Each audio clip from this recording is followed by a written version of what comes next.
اعوذ باللہ من الشیطان الرجیم بسم اللہ الرحمن الرحیم۔ امید ہے دوستو آپ سب خیریت سے ہوں گے۔ دوستو جو چیز آپ کے سامنے میں شیئر کروں گا، آپ کو بتاؤں گا، وہ ہے حضرت موسیٰ اور خضر کا واقعہ۔ حضرت موسیٰ علیہ السلام ایک مرتبہ بنی اسرائیل کے اندر خطبہ دینے کے لیے کھڑے ہوئے تو لوگوں نے پوچھا کہ اس روئے زمین پر سب سے بڑا عالم کون ہے؟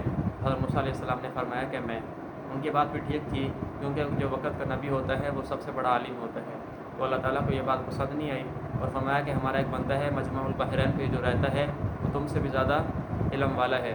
تو اس وقت حضرت موسیٰ علیہ السلام نے درخواست کی کہ مجھے ان کا پتہ بتا دیں تاکہ میں ان سے استفادہ کر سکوں، علم حاصل کر سکوں جو آپ نے ان کو دیا ہے میرے سے زیادہ۔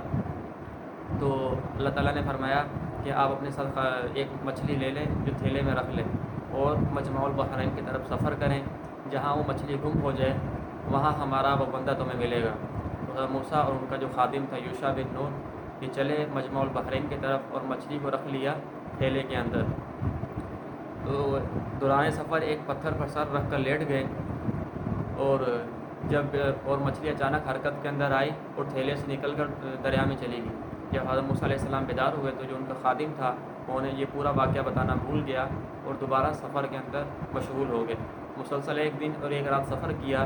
دوسرے دن کی جب صبح ہوئی تو حضرت موسیٰ علیہ السلام نے اپنے خادم یوشع بن نون سے ناشتہ طلب کیا، کیونکہ سفر کی وجہ سے کافی تھکن ہو چکی تھی، کیونکہ جو ان کی منزل، جو ان کا مقصود تھا، وہ جہاں مچھلی نے گم ہونا تھا وہاں تک ان کی منزل، ان کا مقصود تھا، لیکن وہ اپنی منزل اور اپنے مقصود سے بہت آگے جا چکے تھے، اس وجہ سے ان کو تھکن ہو چکی تھی۔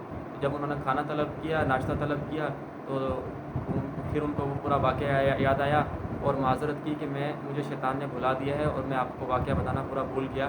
تو اس وقت حضرت موسیٰ علیہ السلام نے فرمایا کہ ہماری وہی منزل، ہمارا وہی مقصود تھا، جہاں ہم نے جانا تھا وہ تو پیچھے رہ گیا۔ تو اس وقت جس راستے سے آئے تھے اسی راستے سے واپس لوٹے۔ تو جب اس جگہ پر آئے تو ایک آدمی کو دیکھا کہ جو سر سے پاؤں تک چادر تانے لیٹا ہوا ہے۔ تو اس وقت حضرت موسیٰ علیہ السلام نے سلام کیا اور عرض کیا کہ میں موسیٰ ہوں۔ تو اس وقت حضرت خضر علیہ السلام نے فرمایا کہ آپ موسیٰ بنی اسرائیلی ہیں؟ تو انہوں نے کہا کہ جی ہاں میں موسیٰ بنی اسرائیلی ہوں، آپ مجھے وہ خاص علم سکھلا دیں جو اللہ تعالیٰ نے آپ کو دیا ہے۔ کہا اے موسیٰ تو میرے ساتھ صبر نہیں کر سکے گا؟ اس وقت حضرت موسیٰ علیہ السلام نے فرمایا کہ انشاءاللہ آپ مجھے صبر کرنے والوں میں سے پائیں گے۔ تو اس وقت حضرت خضر علیہ السلام نے فرمایا کہ کسی بھی چیز، کسی بھی معاملے کے متعلق مجھ سے اس وقت تک نہ پوچھنا جب تک میں اسے تمہیں اس کے بارے میں پوری حقیقت نہ بتا دوں۔ اس وقت دونوں چلنے لگے دریا کے کنارے پر۔ اتفاقاً ایک کشتی آئی، تو کشتی والوں سے کشتی پر سوار ہونے کے لیے بات چیت کی، تو انہوں نے حضرت خضر علیہ السلام کو پہچان لیا اور بغیر کسی اجرت کے ان کو کشتی پر سوار کر لیا۔ حضرت خضر علیہ السلام کشتی پر سوار ہوتے ہی کلہاڑی کے ذریعے سے اس کا ایک تختہ نکال لیا۔ تو اس وقت حضرت موسیٰ علیہ السلام کہنے لگے کہ ان کشتی والوں نے ہم پر احسان کیا کہ ہمیں بغیر کسی اجرت کے اپنی کشتی پر سوار کیا، آپ نے ان کا بدلہ یہ دیا کہ ان کی کشتی توڑ دی تاکہ یہ سب غرق ہو جائے، یہ تو آپ نے بہت برا کام کیا۔ اس وقت حضرت خضر علیہ السلام نے فرمایا کہ میں نے تمہیں کہا تھا نا کہ آپ میرے ساتھ صبر نہیں کر سکیں گے۔ اس وقت حضرت موسیٰ علیہ السلام نے فرمایا کہ میں اپنا وعدہ بھول گیا تھا اور معذرت کی۔ اس کے بعد دوبارہ چلنے لگے۔ ایک لڑکے کو دیکھا تو حضرت خضر علیہ السلام نے اس کا سر بدن سے الگ کر دیا۔ تو اس وقت دوبارہ حضرت موسیٰ علیہ السلام کہنے لگے کہ آپ نے ایک معصوم جان کو بغیر کسی جرم کے قتل کر دیا، یہ تو آپ نے بہت بڑا گناہ کیا ہے۔ اس وقت دوبارہ حضرت خضر علیہ السلام نے فرمایا کہ میں نے کہا تھا نا کہ آپ میرے ساتھ صبر نہیں کر سکیں گے۔ اس وقت انہوں نے حضرت موسیٰ علیہ السلام نے فرمایا کہ اس کے بعد اگر میں کوئی چیز کروں، کوئی چیز کے بارے میں پوچھوں تو آپ بھلے مجھے اپنے سے علیحدہ کر دیجیے گا۔ اس کے بعد دوبارہ چلنے لگے۔ ایک گاؤں پر گزر ہوا تو حضرت موسیٰ اور خضر نے ان سے کھانا طلب کیا تو انہوں نے مہمانی کرنے سے انکار کر دیا۔ اس کے بعد ایک دیوار گر رہی تھی جو حضرت خضر علیہ السلام نے اس کو گرنے سے بچایا، اس کو سیدھا کر دیا۔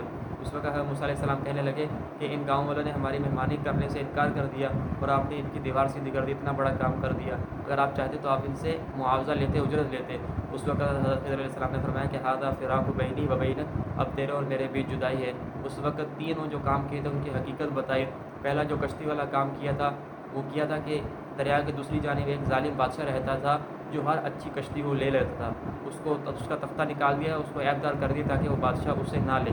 اور دوسرا جو لڑکے کو قتل کیا کیونکہ ان کا ماں باپ نیک تھا اور یہ ڈر تھا کہ یہ بڑا ہو کے کہیں باغی نہ بنے، تو اللہ تعالیٰ نے چاہا کہ اس کو مار کر اس کے بدلے نیک صالح ان کو اولاد دے۔ اور تیسرا جو دیوار سیدھی کر دی وہ اس لیے کہ ان کے نیچے ایک یتیم بچوں کا خزانہ تھا، تو سیدھی اس وجہ سے کی تاکہ وہ بڑے ہو کر بالغ ہو کر اپنے خزانے کو لے لیں، اور جو اگر وہ گر جاتی تو اہل محلہ والے اس کو لے لیتے۔ امید ہے آپ کو یہ ویڈیو پسند آئی ہوگی۔ اگر پسند آئی ہو تو شیئر کریں دوسرے دوستوں تک اور سبسکرائب کریں ضرور۔